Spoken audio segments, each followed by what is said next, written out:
Olá, tudo bem?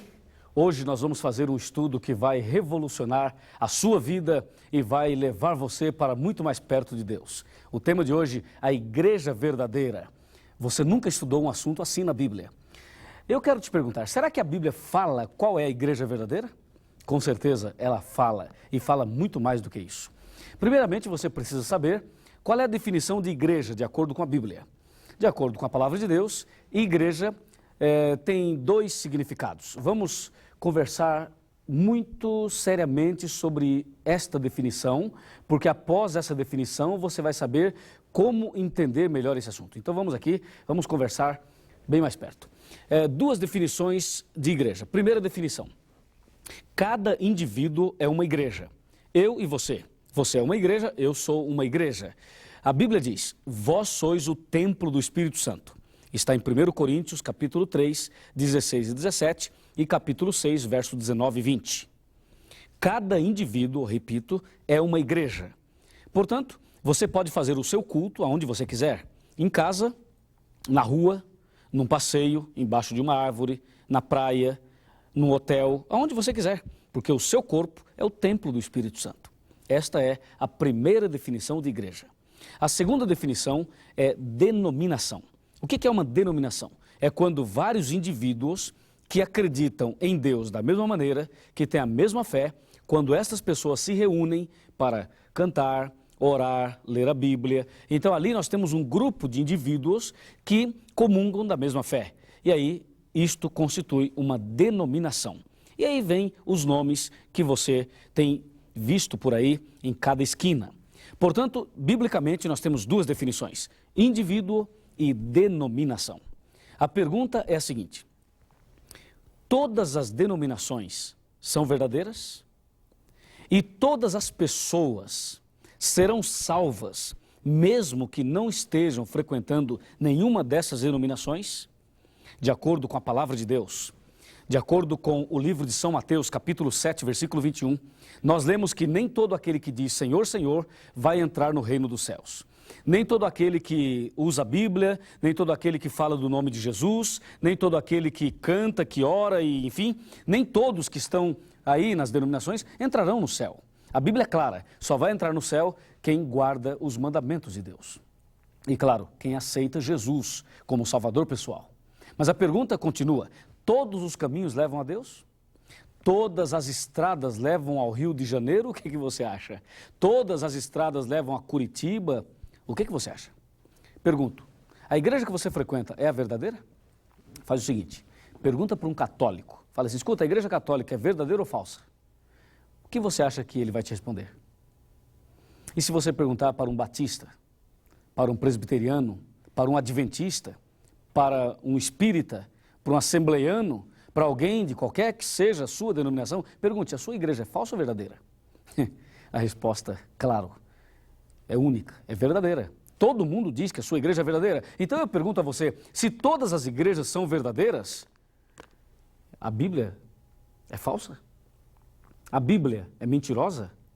Porque a Bíblia diz que nem todos que falam Senhor, Senhor, entrarão no reino dos céus. E a Bíblia também diz claramente de que nos últimos dias surgiriam falsos profetas. E aí, como sair desta situação? Pensa um pouquinho. A palavra de Deus nos dá a saída, nos responde estas perguntas. O Apocalipse tem a resposta para esta pergunta que eu fiz agora e para todas as perguntas que você tem. Vamos dar uma passada através da história, através dos séculos, e vamos ver, não só na Bíblia, como também na história, a igreja de Deus, a igreja verdadeira. No estudo anterior, você viu comigo, em Apocalipse 12, as características proféticas, simbólicas da igreja de Deus. Mas agora você vai ver a igreja através da história. Primeiramente, Efésios, eu vou abrir a minha Bíblia aqui, no livro de Efésios, no capítulo 5 e no versículo 23. Porque o marido é o cabeça da mulher, como também Cristo é o cabeça da igreja. Observe que aqui não fala das igrejas no plural, mas fala da igreja no singular. Isto diz alguma coisa? Claro que diz. Está dizendo que existe uma igreja, apenas uma. E o versículo 24 diz assim: como, porém, a igreja, de novo no singular, está sujeita a Cristo, assim também as mulheres em tudo devem ser submissas ao seu marido. Olha o versículo 25. Maridos, amai vossa mulher, como também Cristo amou a igreja. Nunca as igrejas. Entendeu? Biblicamente, só existe uma igreja. E olha o versículo 26. Para que a santificasse, tendo-a purificado por meio da lavagem de água pela palavra, para a apresentar a si mesmo igreja gloriosa, sem mácula, nem ruga, nem coisa semelhante, porém santa e sem defeito. Demais. Viu como a Bíblia é clara? Ela deixa claro para nós de que só existe uma igreja, só uma denominação. E aí, a conclusão é muito simples. Se só existe uma denominação, se só existe uma igreja verdadeira, então as outras são falsas. Aí você toma um susto e diz: meu Deus do céu, então quer dizer que só vai entrar no céu quem frequenta uma igreja? Não, calma, não se desespere. Nós vamos analisar agora, através dos séculos. Vem aqui, vamos dar uma olhadinha no computador. A igreja verdadeira, acompanhe atentamente, através dos séculos. No Jardim do Éden, a igreja de Deus tinha 2 membros, Adão e Eva.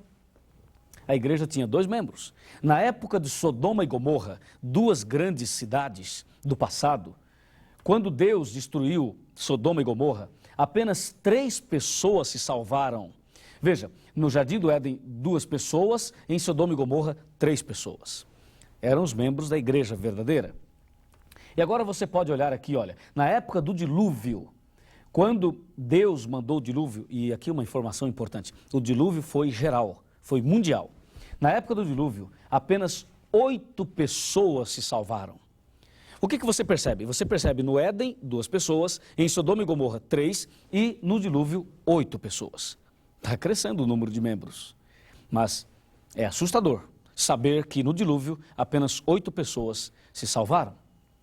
Dá uma olhada aqui e veja esta informação. O povo de Israel, formado a princípio por 12 tribos, formou um grande bloco, um grande povo, e este passou a ser o povo de Deus. Quem era Israel? Essa é uma história interessante. Eu vou te contar em detalhes a história do povo de Israel. Você vai entender isso claramente. Olha, Israel era um homem. Esse homem chamava-se Jacó. A história começou assim.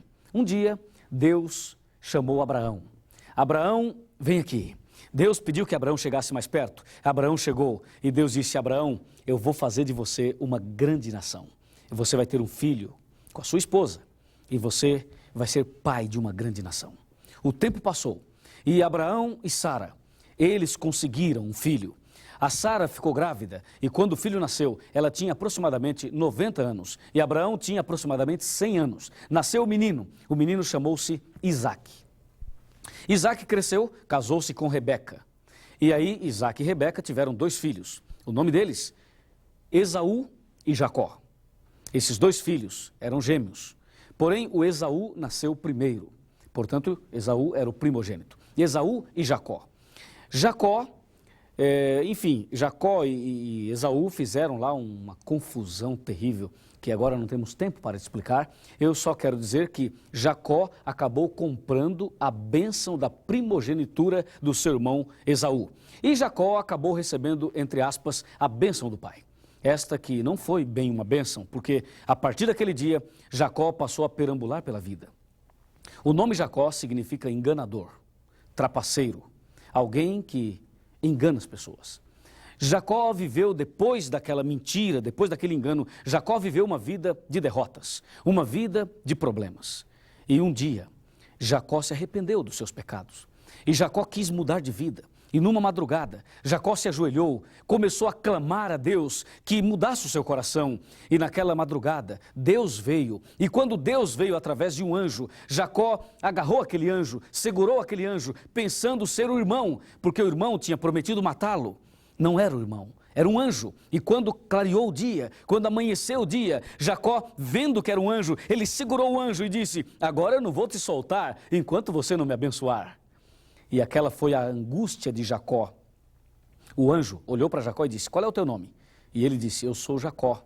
Em outras palavras, eu sou uma pessoa que tem lutado muito, eu sou enganador, eu menti, eu roubei, eu fiz isto, fiz aquilo. Ele começou a revelar, através do seu nome, da sua identidade, quem realmente ele era. E naquele dia, o anjo, mandado por Deus, disse: a partir de hoje, o seu nome não será mais Jacó, o seu nome será Israel.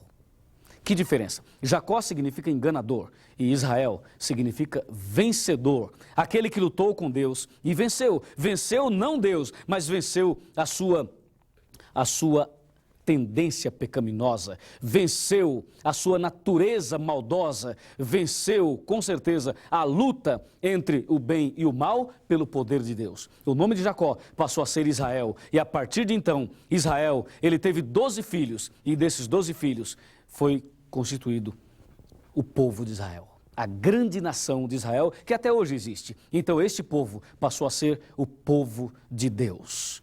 Vamos dar mais uma olhada aqui no computador e daqui a pouco vou te mostrar numa tela muito maior toda essa história da igreja através dos séculos. Dá uma chegada aqui e vamos olhar aqui no computador.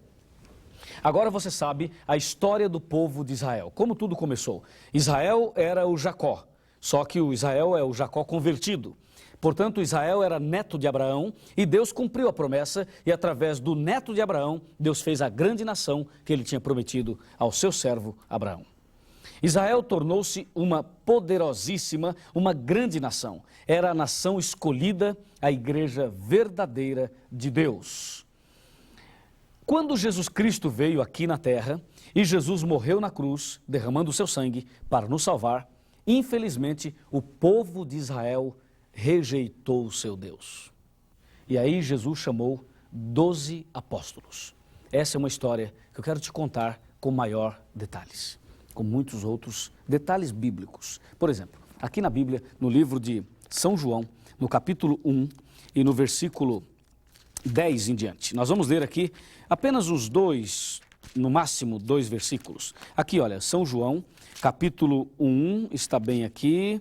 Diz a Bíblia: o verbo estava no mundo, o mundo foi feito por intermédio dele, mas o mundo não o conheceu. Veio para o que era seu, e os seus não o receberam. O povo de Deus rejeitou o seu Deus. Mas isto não aconteceu apenas com o povo de Israel. Quantas vezes nós temos rejeitado o nosso Deus? Quantas vezes temos fugido de Deus? Quantas vezes você tem procurado fugir da mensagem da salvação? Muitas pessoas fazem isso. O povo de Israel rejeitou o seu Deus. E é possível que nos dias de hoje, muitas pessoas também têm rejeitado o seu Deus. Eu espero que você nunca rejeite esse Deus maravilhoso. E ao entender melhor a igreja verdadeira, eu espero que você não caia no erro do povo de Israel, que rejeitou definitivamente o seu Deus. E hoje, o povo de Deus não é mais o povo de Israel. Hoje o povo de Deus está espalhado em toda a face da terra. Mas lembre-se que Deus tem uma igreja, uma denominação verdadeira, uma denominação religiosa. Entendeu? E você precisa agora descobrir que igreja é essa. Vamos continuar na viagem através dos séculos. Lembrando que cada indivíduo é uma igreja, mas que Deus tem uma denominação, uma igreja organizada aqui na terra. Vamos continuar no computador, olhando essas imagens e ao mesmo tempo analisando todos os detalhes. O povo de Israel rejeitou o seu Deus. Então Jesus chamou os 12 apóstolos e deu início ao cristianismo. E aí o cristianismo passa por 7 fases. A primeira fase chama-se Éfeso, a segunda chama-se Esmirna, a terceira Pérgamo, a quarta fase Tiatira, a quinta fase Sardes, a sexta fase Filadélfia e a sétima fase Laodiceia. Estas 7 fases representam 7 etapas do cristianismo. Cada uma destas fases tem para nós uma carta enviada por Jesus. Inclusive, este vai ser o nosso próximo estudo. Mas veja que a igreja foi passando por situações. O povo de Israel rejeitou o seu Deus. Deus chamou 12 discípulos e agora os discípulos, juntamente com Cristo, dá início ao cristianismo. E o cristianismo passa por 7 fases e Deus diz que os filhos dele, os servos de Deus, deveriam edificar as ruínas. Lembra-se? Levantar os fundamentos de muitas gerações, reparar as brechas, restaurar as veredas, as verdades, para que o país se torne habitável. Aqui eu tenho uma mensagem muito importante para você. Uma mensagem, eu quero que você me acompanhe. Esta mensagem que eu tenho para você vai te levar a entender algumas coisas mais. Por exemplo, você sabe por que o nosso mundo ainda está em pé? Você sabe por que Deus ainda nos deixou vivo e nos deixa vivo até hoje? Porque aqui na terra existe um povo que é o povo de Deus. Existe aqui na terra gente sincera, gente fiel, gente como você, que ainda quer conhecer toda a verdade. É por isso, porque se aqui na terra não tivesse o povo de Deus, Deus já teria destruído esse planeta. E Deus não destruiu ainda esse planeta, porque tem pessoas que ainda têm no coração o desejo de fazer a vontade de Deus. É por isso que Deus não destruiu ainda. A Bíblia diz, em Isaías 58, versículo 12, que o povo de Deus deveria restaurar a verdade para que o país se torne habitável. Habitável. O Brasil ainda é habitável, porque aqui tem o povo de Deus. Aqui tem a igreja do nosso Deus. É por isso que ainda estamos vivos. Agora, num plano maior, numa tela maior, eu gostaria que você pudesse entender um pouco melhor este assunto tão importante. Porque Deus tem aqui na terra o seu povo. Deus tem aqui na terra a sua igreja, os seus filhos e a sua denominação.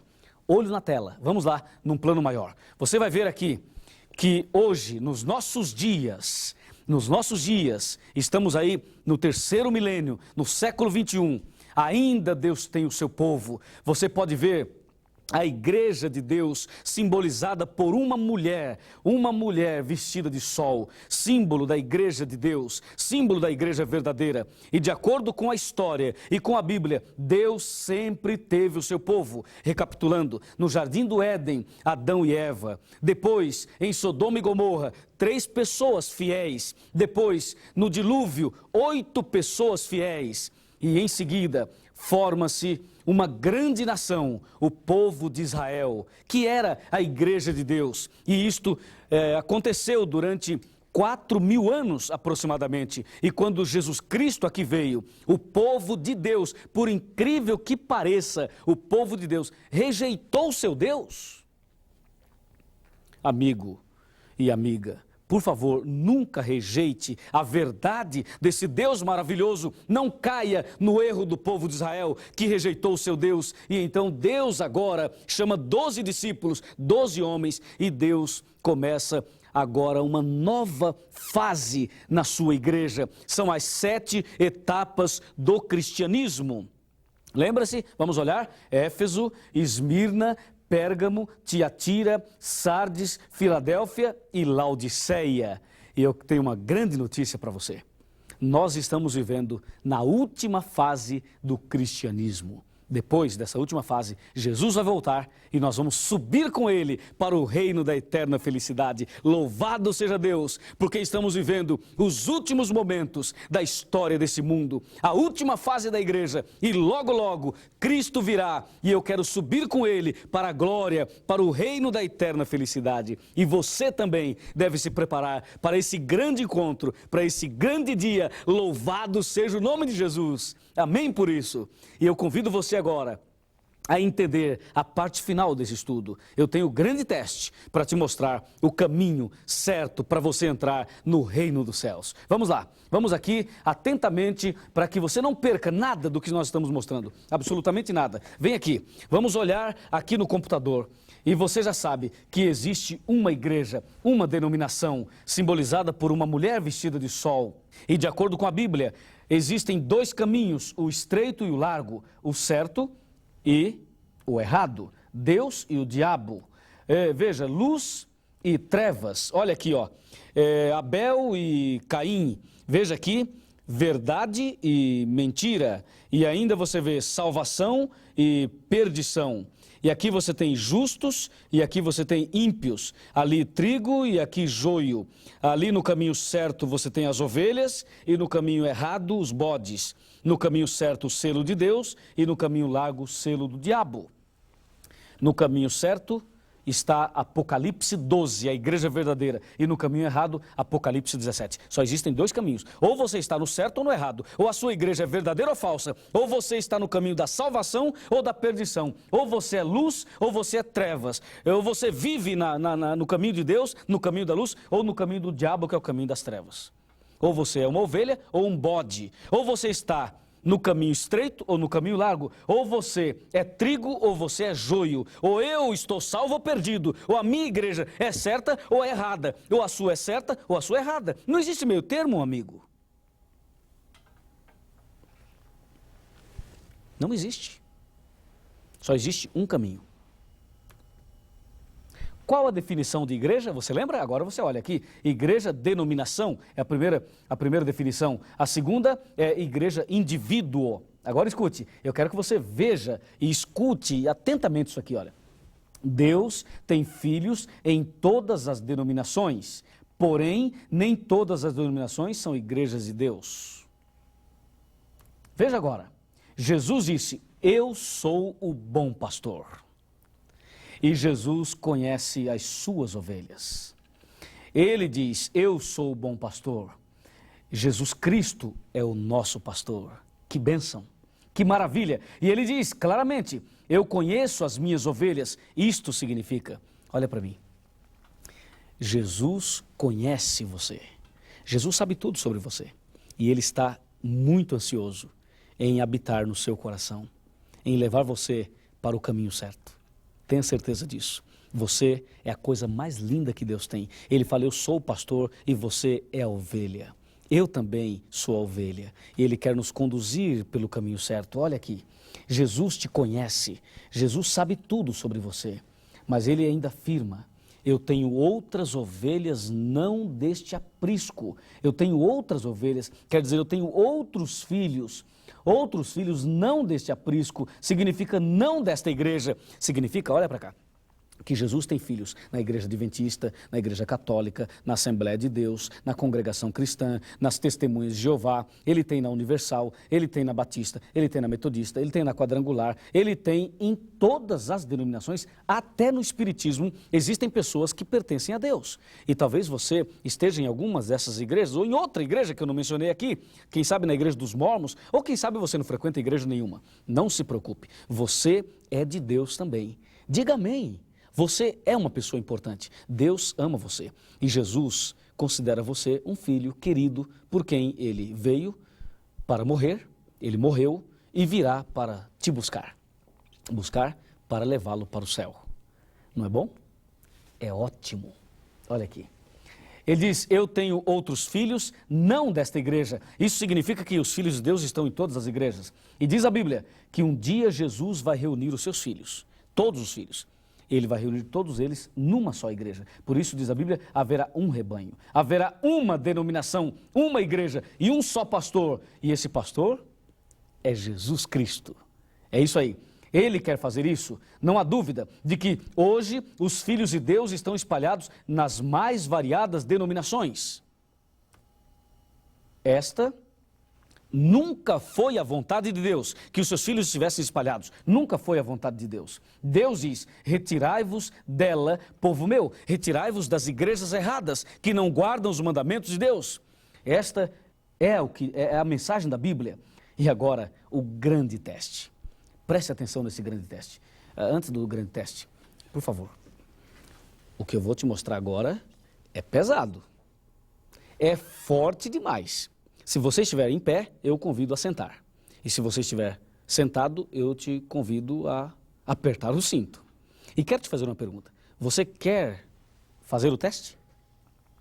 Será que a sua religião passa no teste? Será que a sua igreja passa no teste para saber se ela é verdadeira ou falsa? Você tem coragem de ver aqui na tela a sua religião? É forte. Mas se você quer ouvir a verdade e ver a verdade, então vem para cá. O grande teste. Aqui, olha, eu tenho 5 quadradinhos. Você está vendo?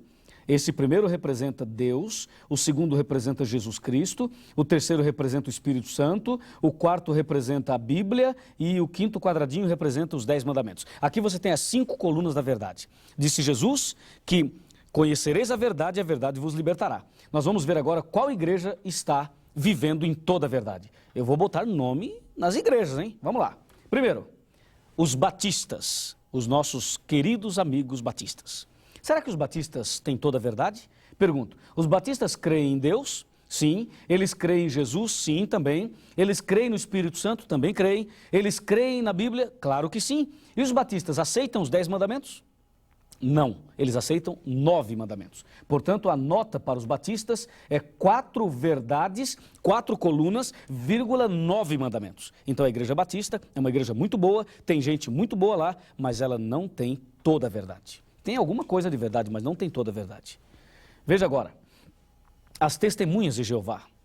As testemunhas de Jeová, será que eles creem em Deus? Sim, eles creem em Deus. E em Jesus Cristo? Aí é um problema. Eles acham que Jesus foi criado, acham que Jesus é uma criatura e não um criador. Então eles já tropeçam aí. E o Espírito Santo também. Eles acham que o Espírito Santo é uma força, é a força ativa de Deus e não acreditam no Espírito Santo como pessoa. E na Bíblia, eles também arrumaram um grande problema com a Bíblia e com os 10 mandamentos também. Então, que nota damos às testemunhas de Jeová? 2,9. É uma religião muito boa, tem pessoas inteligentes, pessoas sinceras, ovelhas de Deus, mas como denominação, deixa a desejar. Veja essa agora, a Igreja Católica. Muitos dizem que é a primeira que existiu, a mais importante, a verdadeira. Vamos ver, a Igreja Católica crê em Deus? Sim, ela crê. E em Jesus? Também. E no Espírito Santo? Também. E na Bíblia? A Bíblia é um problema. Lembra-se que eles acrescentaram 7 livros e acrescentaram textos, capítulos em Daniel e também no livro de Esther. Portanto, a Igreja Católica tropeça na 4ª coluna e na 5ª coluna nem se fala. Os 10 mandamentos, eles mudaram totalmente os 10 mandamentos. Mexeram em 2 dos 10 mandamentos. Que nota damos à Igreja Católica? Damos 4,8. Eles aceitam 4 colunas e 8 mandamentos. A próxima igreja, os mormons, Igreja de Jesus Cristo dos Santos dos Últimos Dias, os mormons. Vamos ver, eles creem em Deus, em Jesus, no Espírito Santo, na Bíblia e nos 10 mandamentos. Vamos ver que nota nós temos aqui. Nós temos 3,9. Por quê? Porque eles não creem somente na Bíblia, mas tem o livro de Mormons. E agora você vê aqui. As igrejas tradicionais, como metodistas, presbiterianas e assim por diante, eles aceitam 4 colunas e 9 mandamentos, 4,9. O que dizer da igreja adventista do 7º dia? A igreja adventista crê em Deus? Sim, ela crê em Deus. E em Jesus também? E no Espírito Santo? Claro que sim, nós também cremos. E na Bíblia também? E nos 10 mandamentos? Claro que sim. Que nota damos à igreja adventista? Para a glória de Deus, damos nota 5, nota total. A igreja adventista aceita toda a verdade. E tem mais. As igrejas pentecostais. Pentecostais são as igrejas barulhentas, que falam em línguas estranhas, que faz todo esse barulho por aí, envolvendo todas as igrejas pentecostais. Normalmente, elas têm a mesma doutrina. Elas aceitam 4 colunas da verdade e apenas 9 mandamentos. 4,9. Não tem toda a verdade. E a Assembleia de Deus? A Assembleia de Deus é a mesma coisa, 4,9, aceita quase tudo e não aceita os 10 mandamentos, apenas 9 mandamentos. E o que dizer da Congregação Cristã do Brasil? É a mesma coisa, apenas 4 verdades eles aceitam e 9 mandamentos, 4,9. E o que dizer dos espíritas? Todas as espíritas, desde a macumba, desde a magia negra até as meditações transcendentais que tem por aí. Todo o espiritismo, que nota damos ao espiritismo? Será que eles creem em Deus, em Jesus, no Espírito Santo, na Bíblia e nos 10 mandamentos? Olha a nota. Só um. Apenas um. Como você pode ver aqui, eu coloquei algumas religiões. Poderia colocar outras, mas o nosso espaço é o suficiente para que você entenda dentro destas que nós colocamos aqui. Como você pode ver, a Igreja Adventista do 7º dia é a única que está de acordo com a Bíblia dentro de toda a verdade deixada por Deus. E agora? O que você me diz? Você acha que eu estou sendo muito arrogante em apresentar tudo isso? Você acha que eu não deveria falar esse assunto? Se você acha assim, então vem aqui que eu vou te falar uma coisa. Quando Jesus voltar, meu amigo, se você se perder, algum pastor vai ser responsável pela sua perdição? Algum padre vai assinar uma carta de responsabilidade pela sua perdição? Não. Você sabe por que tem esse monte de religiões por aí? É para enganar você. Uma vez, o diabo, ele fez uma reunião com os demônios. O diabo queria encontrar um plano para acabar com o cristianismo e para destruir a igreja verdadeira. Sabe o que o diabo fez? O diabo reuniu os seus demônios e começou a pegar a opinião deles. E um demônio levantou a mão e disse, eu tenho uma ideia. E o capeta-chefe falou assim, qual é a tua ideia? E o diabinho lá falou o seguinte, olha, a minha ideia é matar todos os cristãos que guardam os mandamentos de Deus. Aí acaba com a raça, logo de uma vez. E o diabo-chefe falou assim, não, tua ideia não é boa. Na Idade Média, nós matamos cristãos. E quanto mais a gente matava, mais pessoas se convertiam. Então a tua ideia não funciona. A reunião prosseguiu. E os demônios foram dando ideias. E o diabo não aceitou nenhuma dessas ideias. Até que no final da reunião, um capetinha lá no fundo do salão, ele levantou a mão e disse, eu tenho uma ideia. E então o diabo-chefe falou, qual é a tua ideia? Ele disse, a minha ideia é o seguinte, não vamos matar mais cristãos, nem vamos queimar mais Bíblias. Pelo contrário, a partir de hoje, nós vamos incentivar as pessoas. Eu estou pegando aqui a minha Bíblia. Nós vamos apoiar, incentivar que as pessoas peguem a Bíblia e que abra-se muitas igrejas, que se abram muitas portas de igrejas pequenas, igrejas médias, igrejas grandes. Vamos incentivar e que a partir de hoje nós possamos ter em cada esquina uma religião diferente e aí nós vamos confundir todo mundo. Não vamos permitir que as pessoas descubram a verdade. E aí a gente deixa cada um com a Bíblia na mão, deixa que as pessoas cantem, que elas façam orações, mas não vamos deixar as pessoas viverem na verdade. Olha, depois disso que esse demônio falou, o capeta-chefe olhou para ele e falou assim, rapaz, a tua ideia é diabólica. E a reunião, então, ficou um pouco mais inflamada. E aí, o diabo, a partir daquele dia, começou a incentivar a abertura de muitas igrejas. E hoje, o que você acha?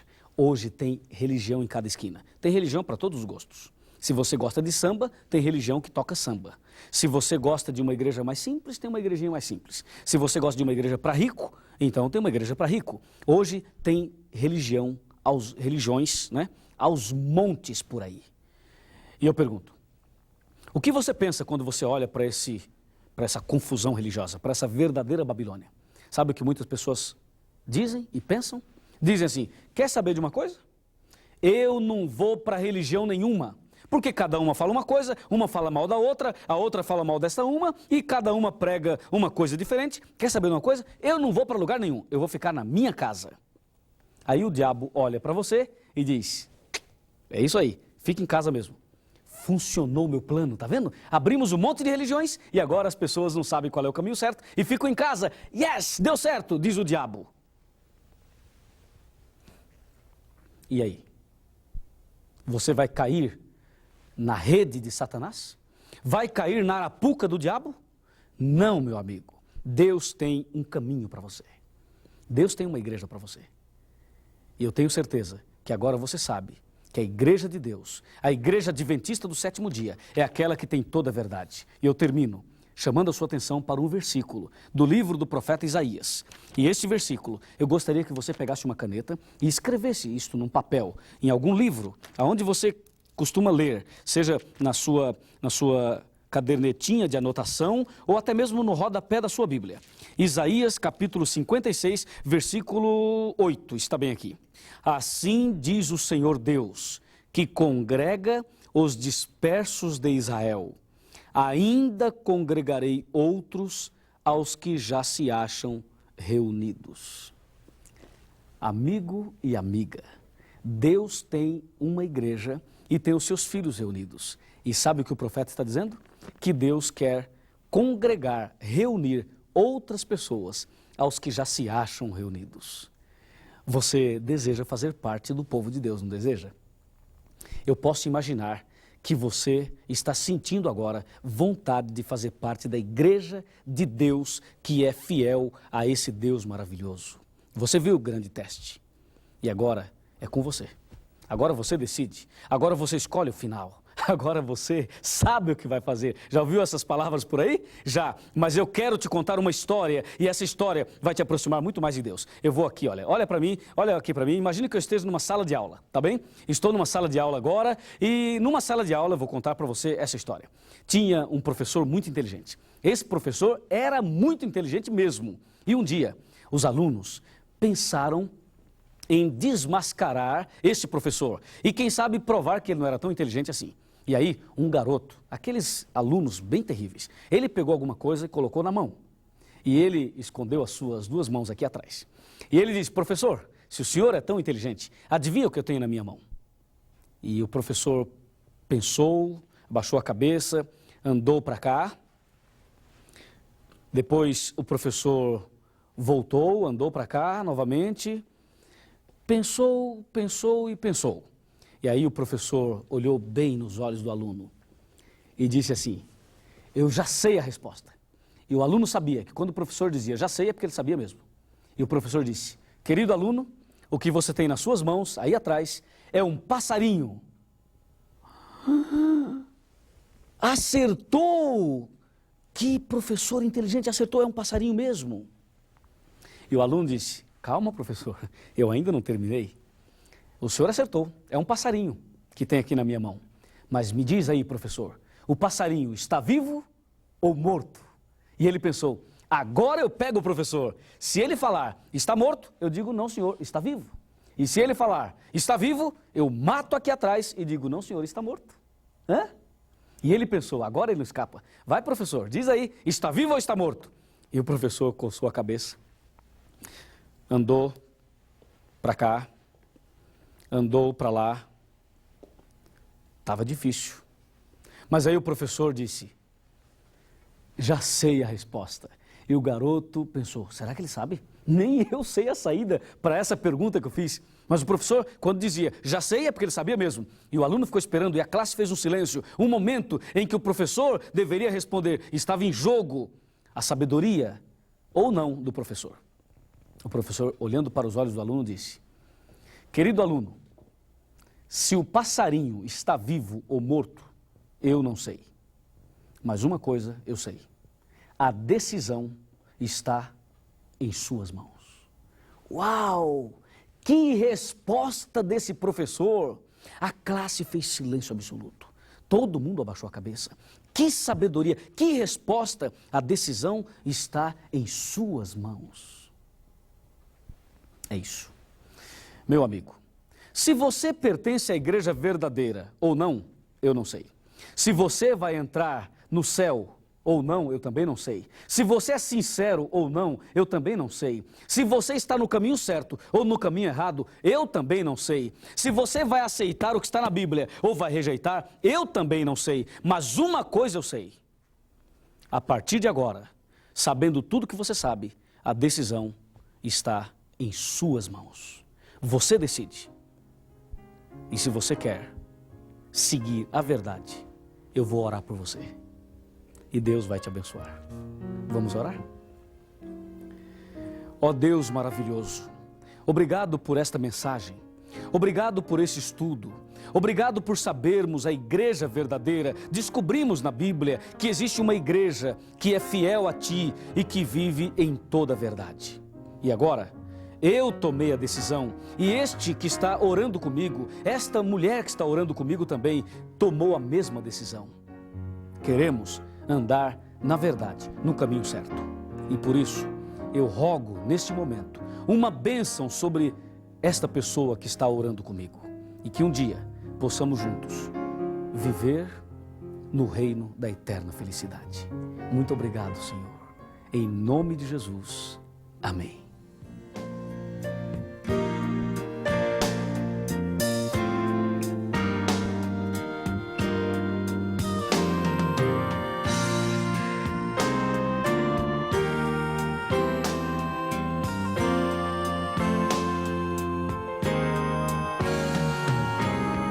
Posso sentir o seu coração quando estou aqui na escuridão e ouvir sua voz a me chamar. Vem, pra mim. Desejo seu amor, como a terra deseja a chuva, pois estou tão cansado de errar, meu Senhor. Ó água da vida que corre como um rio, estou tão sedento por ti. Jorra em mim, ó água da vida, água que enche o meu ser.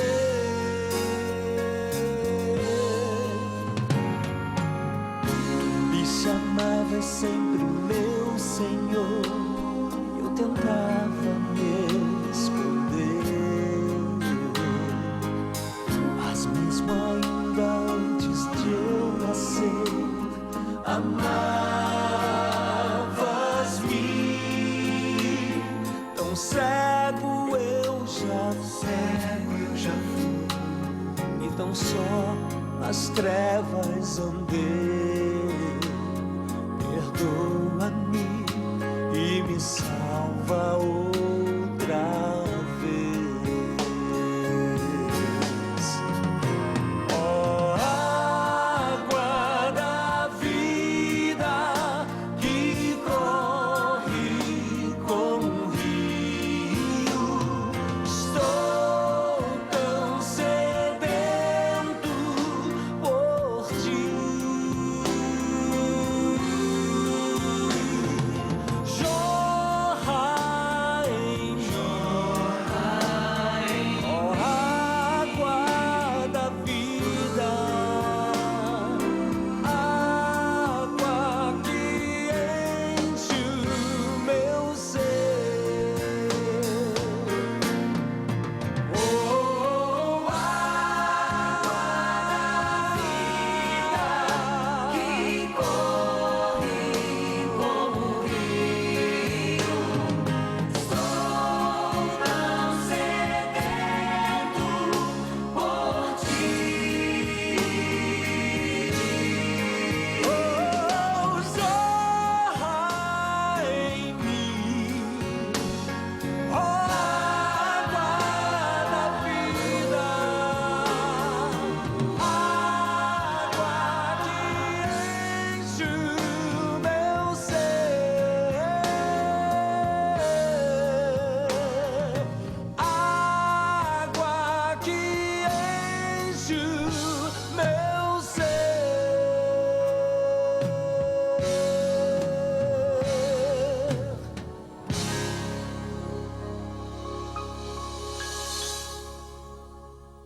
Fique atento e não falte no nosso próximo encontro. Que Deus te abençoe e nunca se esqueça, você é a coisa mais linda que Deus tem aqui neste mundo. Fique com Deus e até lá.